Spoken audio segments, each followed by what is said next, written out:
সকল অবৈধ অস্ত্র উদ্ধার করে নিয়ে আসতে হবে।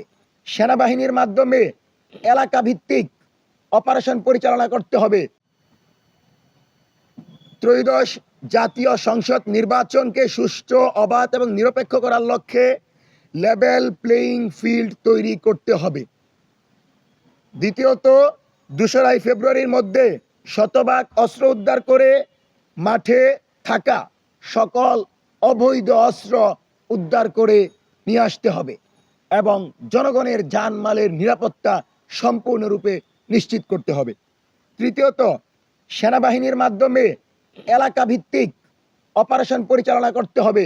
অস্ত্র উদ্ধার শুধু নয়, যারা চাঁদাবাজি, টেন্ডারবাজি, সন্ত্রাসী, আধিপত্য তৈরি করছে এবং নির্বাচনকে নিয়ে যে সকল ষড়যন্ত্র হচ্ছে, বহির্বিশ্বের টাকা পেয়ে যারা নির্বাচনকে ভেঙে দিতে চাচ্ছে, তাদের বিরুদ্ধে সরকারকে পদক্ষেপ নিতে হবে। চতুর্থত, জুলাইয়ের সকল নেতৃবৃন্দের উপর সর্বোচ্চ নিরাপত্তা নিশ্চিত করতে হবে এবং প্রার্থীদেরকে নিরাপত্তা দিয়ে কোনো ধরনের আঘাত যেন তাদের উপর না আসে, সেজন্য অন্তর্বর্তীকালীন সরকারকে দায়িত্ব নিয়ে তাদেরকে সেই নিরাপত্তা নিশ্চিত করতে হবে এবং কোনো প্রার্থীকে অতিরিক্ত প্রোটোকল দেয়া যাবে না। কোনো দলের কোনো প্রার্থীকে এককভাবে অতিরিক্ত প্রোটোকল দেওয়া যাবে না। সে যদি সারা জীবন বিদেশ থেকে এসে টাকা পয়সা নিয়ে বাংলাদেশে প্রধানমন্ত্রীর মতো প্রোটোকল নিয়ে ঘুরে, আমরা মনে করি সেটাও লেভেল প্লেইং ফিল্ডের জন্য হুমকি। সুতরাং জামাত হোক আর বিএনপি হোক আর এনসিপি হোক, সবার জন্য বাংলাদেশ সমান। তুমি সংসদে যেতে হলে জনগণের ভোটে নির্বাচিত হয়ে যেতে হবে। কোনো শক্তির কাছে কমিটমেন্ট দিয়ে বাংলাদেশের সংসদে আমরা যেতে দিব না। পঞ্চম, আমাদের দর্পণ, বাংলাদেশের দর্পণ মিডিয়ার স্বাধীনতা নিশ্চিত করতে হবে, তথ্য সন্ত্রাস বন্ধ করতে হবে এবং একপাক্ষিক সংবাদ প্রচারের রীতিকে বন্ধ করে লেভেল প্লেইং ফিল্ডের জন্য মিডিয়াকে দিক নির্দেশনা দিতে হবে।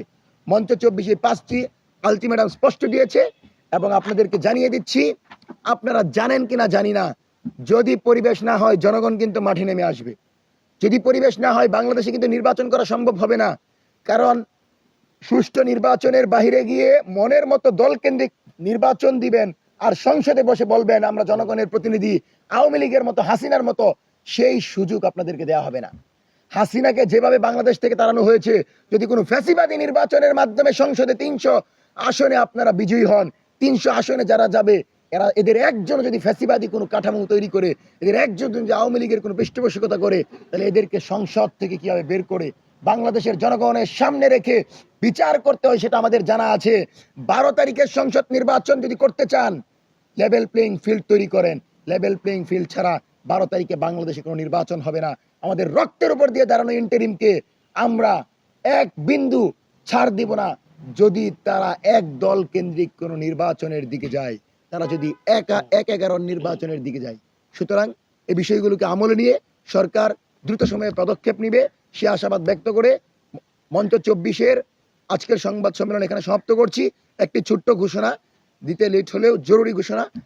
বাংলাদেশের জুলাই আন্দোলনকে যারা নেতৃত্ব দিয়েছে তাদেরকে নিয়ে, ফ্যাসিবাদ বিরোধী সকল দলগুলোকে নিয়ে হ্যাঁ ভোটের পক্ষে বাংলাদেশের সকল বিভাগীয় শহরে মঞ্চ 24 গণভোটে হ্যাঁ ও দুর্নীতি বিরোধী ক্যাম্পেইন করবে। তারই অংশ হিসেবে শাহবাগে 30 জানুয়ারি সকাল 10টায় হ্যাঁ ও দুর্নীতি বিরোধী ক্যাম্পেইন যাত্রা শুরু করবে। আমাদের দুর্নীতি বিরোধী ক্যাম্পেইনের গাড়ি উদ্বোধন হবে এবং এখান থেকে আমরা প্রার্থী যাচাই এবং গণভোটের ক্যাম্পেইন ঢাকা শহরে 4 দিন অব্যাহত রাখবো।